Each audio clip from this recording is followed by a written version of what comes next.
Assalamualaikum warahmatullahi wabarakatuh. Selamat datang kembali di Learning Journal saya hari ini, tanggal 20 Agustus 2025. Perkenalkan, saya Salsabila Hasnadi Permata. Saya CPNS di Direktorat Jenderal Penetapan Hak dan Pendaftaran Tanah, Kementerian Agraria dan Tata Ruang, Badan Pertanahan Nasional. Hari ini saya ingin berbagi mengenai core value ASN berakhlak, yaitu kolaboratif.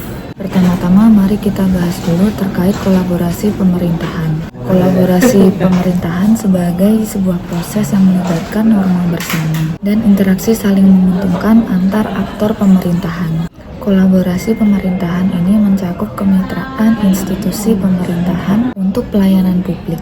Hal ini berarti sebuah pendekatan untuk pengambilan keputusan, tata kelola kolaboratif, serangkaian aktivitas bersama di mana mitra saling menghasilkan tujuan dan strategi serta berbagi tanggung jawab dan sumber daya. Selanjutnya ada 6 kriteria penting untuk kolaborasi. Yang pertama, forum yang diprakarsai oleh lembaga atau lembaga publik. Yang kedua, peserta yang masuk dalam forum termasuk aktor non-state. Yang ketiga, peserta terlibat langsung dalam pengambilan keputusan.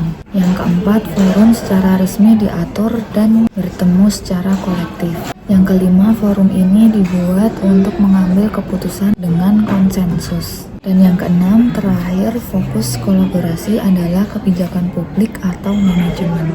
Dalam kolaborasi pemerintahan, starting condition menjadi pengaruh yang cukup penting. Hal ini terdiri dari membangun kepercayaan, face-to-face dialog, komitmen terhadap proses, pemahaman bersama, serta pengembangan outcome antara desain kelembagaan yang salah satunya proses transparansi serta faktor kepemimpinan juga mempengaruhi proses kolaborasi yang diharapkan. Selanjutnya terdapat indikator yang menunjukkan suatu organisasi memiliki budaya kolaboratif. Beberapa di antaranya adalah organisasi menganggap perubahan adalah hal yang sudah pasti akan terjadi.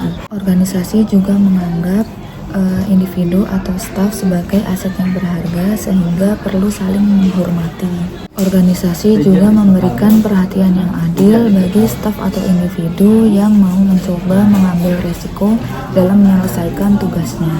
Selain itu, organisasi yang memiliki budaya kolaboratif akan selalu menghargai setiap pendapat dari individu atau staf dan senantiasa memberikan kesempatan bagi setiap individu untuk berkontribusi. Dalam organisasi yang memiliki budaya kolaboratif, setiap masalah akan dibahas secara transparan dan terbuka.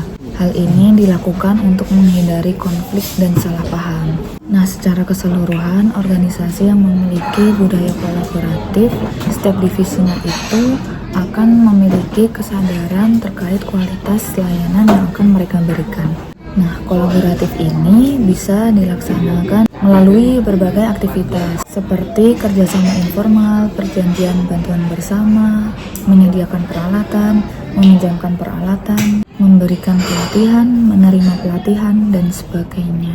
Dalam konteks organisasi pemerintahan, terdapat faktor yang mendukung adanya budaya kolaboratif, yaitu faktor kepercayaan, gaya kepemimpinan, pembagian kekuasaan, strategi manajemen, dan formalisasi pada capaian kolaborasi yang efektif dan efisien. Nah, sementara itu, proses kolaboratif juga bisa terhambat dalam organisasi pemerintahan karena beberapa faktor, seperti ketidakjelasan batasan masalah dan juga tidak ada dasar hukum untuk kolaborasi. Nah, kolaborasi adalah kunci untuk mewujudkan pelayanan publik yang berkualitas. ASN yang kolaboratif akan selalu terbuka untuk kerjasama, saling mendukung dan menghargai setiap perbedaan untuk kemajuan bersama, untuk tujuan bersama. Dengan kolaborasi, kita bisa menyatukan kekuatan, menciptakan inovasi, dan menghadirkan solusi terbaik untuk masyarakat. Karena berjalan bersama akan membuat kita lebih kuat daripada berjalan sendirian. Akhir kata, mari kita jadikan budaya kolaborasi sebagai budaya kerja agar kita bisa semakin solid, produktif,